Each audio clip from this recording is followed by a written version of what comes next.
Bengals fall in their third preseason game to the Colts 41-14. Not a lot of positives really to take out of this ball game, but we're going to try to do some of our takeaways here for this Bengals game versus the Colts. And, look, at the end of the day, it is the preseason. Your starters did not go out there and play. Some guys on the roster bubble, though, this game definitely could have affected some of those guys making this 53-man roster. So if you guys want more Bengals coverage, we've got a lot more coming for you guys down the wire here. We've got winners and losers coming out tomorrow. And then we've also got a lot of Bengals roster cuts to make. So do not miss out. Make sure you guys get down there. Hit that sub button for me right now. All right, let's get through some of these injuries here. I think the top two guys here are the biggest negatives that came away from this game at the end of the day. Jermaine Burton ended up leaving the game with what looked to be a right ankle injury. He was returning a punt, kind of got that right ankle kind of, rolled up on. So for a guy that's kind of right there on the roster bubble, you got Mitchell Tinsley, Isaiah Williams also really making a push for this Bengals roster right now. And with the things that Jermaine Burton has done in the past, I don't really like, continuing to bring that up because I think he's trying to really turn a new leaf here in the NFL. Having an injury here right at the end of the preseason and also just kind of playing in this third preseason game in general probably isn't the most positive thing for Burton. Obviously, he missed last week as well with an injury, so we'll continue to keep you guys updated on that. Seemed like a right ankle injury there for Jermaine Burton.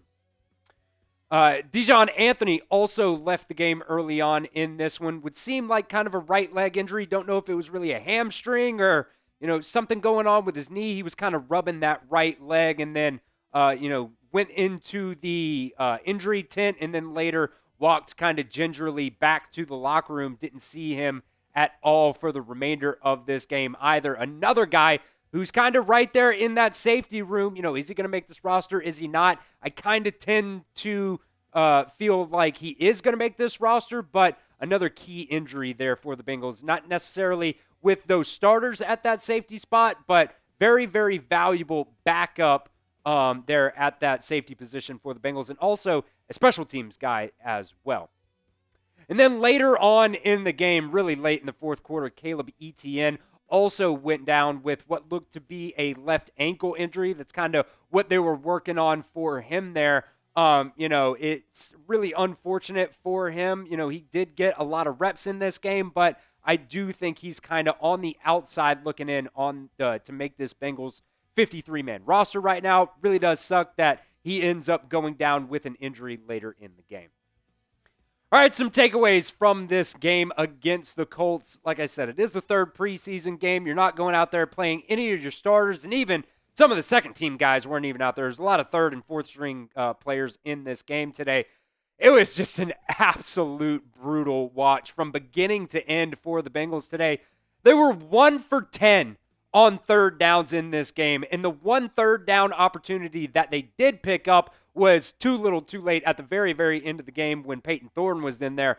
Talk about how bad Payton Thorne looked in this game here in a little bit. But the defense, yet again, giving up almost 500 yards in this game. Not the starters, but still, you don't want to see them going out there and giving up 473 total yards in this game. You had a positive with the, tipped interception by Howard Cross III there, but then he fumbled the ball. So, it was almost like every single time the Bengals had something go their way in this game, whether it was a penalty or something else like that where Howard Cross gets the interception and then fumbles, it just seemed to, every single time something positive happened, something negative also happened on the exact same play. Jason Bean, the fourth-string quarterback for the Colts today, went 11 for 17, 107 yards, a touchdown, and an interception for him. That interception was the one where Howard Cross ended up fumbling as well. So it's not a very good thing when the fourth-string quarterback ends up cooking you. This was a very, very bad game to watch. So grade the Bengals versus the Colts today. It is the pinned comment of today's video. Get down there, A, B, C, D, or F. My opinion, I'm giving this a D- at the very, very highest grade. But let me know what you guys think down at the pinned comment of today's video.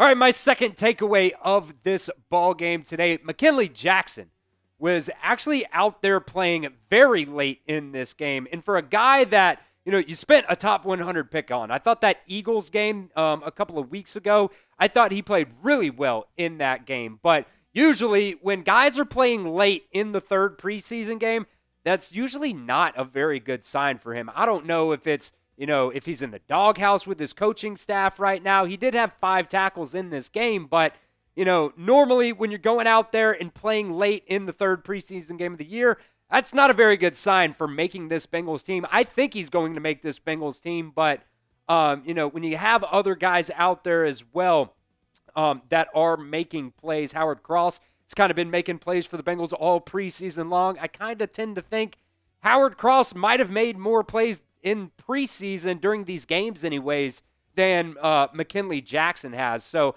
I think he's going to end up making this team for the Bengals this year, but you never really know at the end of the day. We'll find out on Tuesday exactly what the fate is there for McKinnley Jackson. All right, we'll continue on with our show here in just a second, but today's show is presented by Prize Picks.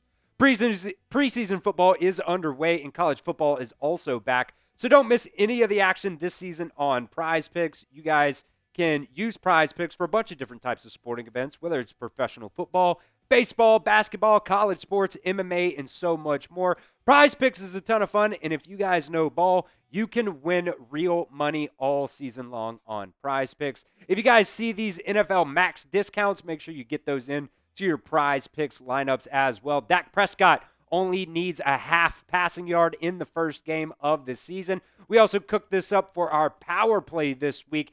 Xavier Worthy, only 3.5 rushing yards for him. Went with a more than on that. Kind of think whether it's a jet sweep or an end around or something like that really seems likely there for Xavier Worthy. And then Ashton Jeanty, an anytime touchdown for him. Make sure you guys get those into your Prize Picks lineups. Prize Picks is very simple to play. You just pick more or less on 2 to 6 player stat projections. And if you get your picks right, you could cash in and win up to 2,000 times your money today. Prize Picks also invented the flex play, which means you can still cash out on your lineup if your lineup isn't perfect. You can double your money even if one of your picks does not hit. So download the Prize Picks app today and use promo code CLNS to get $50 in lineups after you play your first $5 lineup. That's promo code CLNS to get $50 in lineups after you play your first $5 lineup. That link is down at the pinned comment of today's video. It's also down in the description of today's video as well. It's Prize Picks. Run your game. I do also think it is very notable some of these players that might be on the roster bubble right now that did not play at all in this game. 2 guys in particular that I want to mention. Mitchell Tinsley did not play in this game, and Taj Brooks did not play in this game either. To me, that means they're absolute roster locks. Really, Taj Brooks isn't that much of a, surprise. Really, he's been that running back 3 for the Bengals all preseason long, behind Chase Brown, behind Samaje Perine. I think what's going to be interesting, those other running backs I thought impressed me a lot in the preseason, whether it was Gary Brightwell or Kendall Milton. Thought those guys played really, really well. And then Mitchell Tinsley went absolutely ballistic last week. Also got some first team reps with Joe Burrow and company as well. They're in practice this past week. So Mitchell Tinsley and Taj Brooks not playing in this game seems like a really, really good sign for them to making this 53-man roster. So what is your one-word reaction to this Bengals loss versus the Colts? Let me know down in the comments section.